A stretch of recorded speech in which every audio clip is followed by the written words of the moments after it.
जब धरती पर धर्म को मिटाने की कोशिश की जाएगी, जब जब अधर्म बढ़ेगा, मैं धर्म की रक्षा के लिए पृथ्वी पर अवतार लूंगा और धर्म की रक्षा करूंगा। ये सिर्फ एक श्लोक नहीं बल्कि जगत के पालनकर्ता श्री हरि नारायण का वचन है। महाविष्णु के 8वें अवतार भगवान श्री कृष्ण, जिन्होंने सारथी बनकर महाभारत के युद्ध में अर्जुन को उनका धर्म याद दिलाया था और पांडवों के द्वारा अधर्म का अंत कर धर्म की पृथ्वी पर पुनः स्थापना की थी। लेकिन क्या आपको पता है कि यह करने में भगवान श्री कृष्ण को कई बार छल का प्रयोग करना पड़ा था, और एक बार तो उन्होंने धर्मराज युधिष्ठिर को भी उन्होंने झूठ बोलने की सलाह दी थी। गरुड़ पुराण जैसे ग्रंथ द्वारा भगवान विष्णु हमें सिखाते हैं कि झूठ और छल का प्रयोग करना पाप है, पर कई बार ऐसे भी अवसर आए जब पापियों का अंत करने के लिए स्वयं श्री भगवान को इन नियमों का उल्लंघन करना पड़ा। अगर श्री कृष्ण कुछ कुछ अवसरों पर छल का प्रयोग न करते तो शायद कौरवों के छल के आगे पांडव कभी भी विजयी नहीं हो पाते। कौरवों की माता गांधारी, जिन्होंने अपने दृष्टिहीन पति का दर्द समझने के लिए विवाह के तुरंत बाद अपने आंखों पर पट्टी बांध ली थी, पति के लिए उनकी निष्ठा और शिव जी के लिए भक्ति से उन्हें एक दिव्य शक्ति हासिल हुई थी। वो जब भी अपने आंखों से पट्टी हटाएंगी तब उनकी पहली नजर जिस भी व्यक्ति पर पड़ेगी उसका पूरा शरीर वज्र का बन जाएगा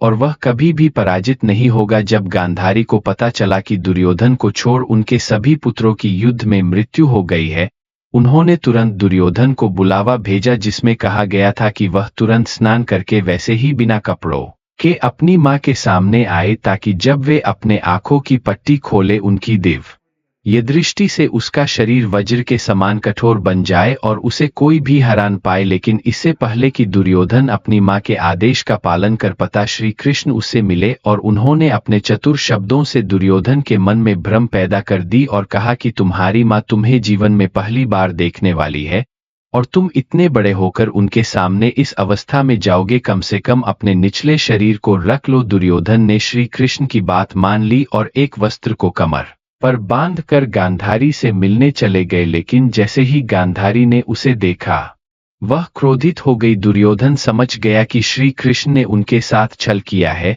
लेकिन तब तक बहुत देर हो गई थी। महाभारत के शल्य पर्व के अनुसार इस घटना के बाद भीम और दुर्योधन के बीच गदा युद्ध आरंभ हुआ। दोनों ही गदा चलाने में माहिर थे, लेकिन भीम द्वारा बार बार प्रहार करने के बावजूद भी कोई भी प्रभाव नहीं हो रहा था। ये देख श्री कृष्ण ने अर्जुन से कहा, दुर्योधन तो गदा युद्ध में अधिक कुशल है, अगर ऐसा ही चलता रहा तो भीम अपनी प्रतिज्ञा कभी भी पूरी नहीं कर पाएगा। तब अर्जुन को याद आया कि भीम ने प्रतिज्ञा की थी कि वह दुर्योधन की जांघ चीरकर उसका वध करेगा। अर्जुन ने भीम को देखा और अपने जांघ पर हाथ मरकर इशारा किया। भीम इशारा समझ गए और दुर्योधन की जांघ पर लगातार वार कर उसके जांघ को तोड़ दिया और कुछ ही समय में उसकी मृत्यु हो गई। महाभारत के युद्ध का 17वां दिन कुंती पुत्र अर्जुन और सूर्य पुत्र कर्ण का आमना सामना हुआ और उस दिन अर्जुन ने कुरुक्षेत्र के एक अहम नियम का उल्लंघन कर दिया। लेकिन क्या आप जानते हैं कि यह घटना के पीछे भी श्री कृष्ण की ही लीला थी। माना जाता था कि कर्ण ही एक ऐसा योद्धा था जो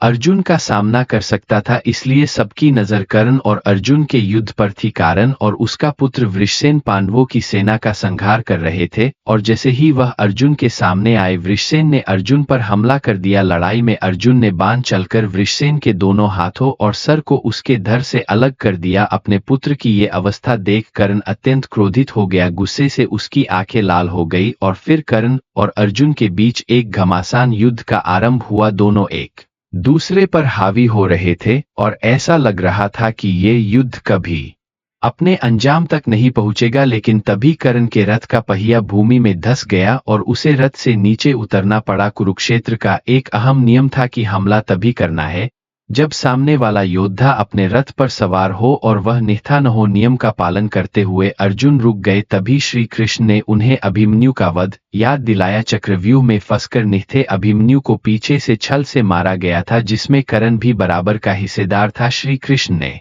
अर्जुन को समझाया कि सारे नियमों का उल्लंघन करके ही कौरवों ने अभिमन्यु की हत्या की थी, तो अब नियमों की चिंता किए बिना उन्हें अपने धर्म का पालन करना चाहिए और अर्जुन ने अगले ही क्षण कर्ण का मस्तक धड़ से अलग कर दिया। ये रहा सूर्य और ये रहा जयद्रथ, आगे बढ़ो अर्जुन, अपनी प्रतिज्ञा पूरी करो। श्री कृष्ण के इस एक वाक्य ने करोड़ों की तादाद में खड़े कौरव सेना की हंसी को एक पल में गायब कर दिया। जयद्रथ कौरवों की एकलौती बहन दुशाला का पति था। उसने एक कठिन तप कर भगवान शिव से एक वरदान प्राप्त किया था, जिसके चलते वह एक दिन तक पांडवों को युद्ध भूमि में रोक सकता था सिवाय अर्जुन के, और उसने ये वरदान का इस्तेमाल अभिमन्यु के वध के लिए किया। युद्ध के 13वें दिन गुरु द्रोण ने चक्रव्यूह का निर्माण किया। कौरवों ने छल से अर्जुन को युद्ध भूमि के बाहर भेज दिया। अभिमन्यु को सारे नियमों का उल्लंघन करके मार दिया गया। जब इसका पता अर्जुन को लगा कि जयद्रथ के कारण ही उनके भाई अभिमन्यु की रक्षा नहीं कर सके, तब अर्जुन ने प्रण लिया कि वह अगले ही दिन सूर्यास्त से पहले जयद्रथ का वध करेंगे, और अगर वह ऐसा करने में नाकाम रहे तो अपने प्राण त्याग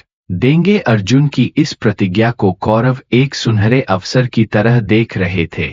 वो चाहते थे कि अर्जुन की प्रतिज्ञा किसी भी तरह पूरी न हो ताकि अर्जुन का अंत हो सके। इसलिए उस दिन उन्होंने जयद्रथ को युद्ध भूमि से दूर रखा, क्योंकि वह जानते थे कि उस दिन अर्जुन की जगह युद्ध भूमि में यमराज के दर्शन होंगे और मौत का तांडव होगा। वह यह भी जानते थे कि कोई भी योद्धा या कोई भी व्यूह रचना जयद्रथ की रक्षा नहीं कर पाएगी। ठीक वैसा ही हुआ, पर युद्ध भूमि में न होने के कारण अर्जुन को जयद्रथ मिला ही नहीं, और सूर्यास्त में कुछ ही समय बाकी था। तभी श्री कृष्ण ने बिना किसी को बताए अपने सुदर्शन चक्र से सूर्य को रख दिया। अचानक सूर्य आसमान से गायब होने के कारण सूर्यास्त जैसा प्रतीत होने लगा। सेना भी जश्न मनाने लगी और तभी जयद्रथ को बुलाया गया। कौरव जश्न मना ही रहे थे कि अचानक श्री कृष्ण ने सुदर्शन चक्र हटा दिया और अर्जुन ने पाशुपतास्त्र का इस्तेमाल कर सभी महारथियों के सामने जयद्रथ का वध कर अपनी प्रतिज्ञा पूरी की। पांडवों के बड़े भाई धर्मराज युधिष्ठिर हमेशा धर्म और सच्चाई के रास्ते पर चलते थे। कहते हैं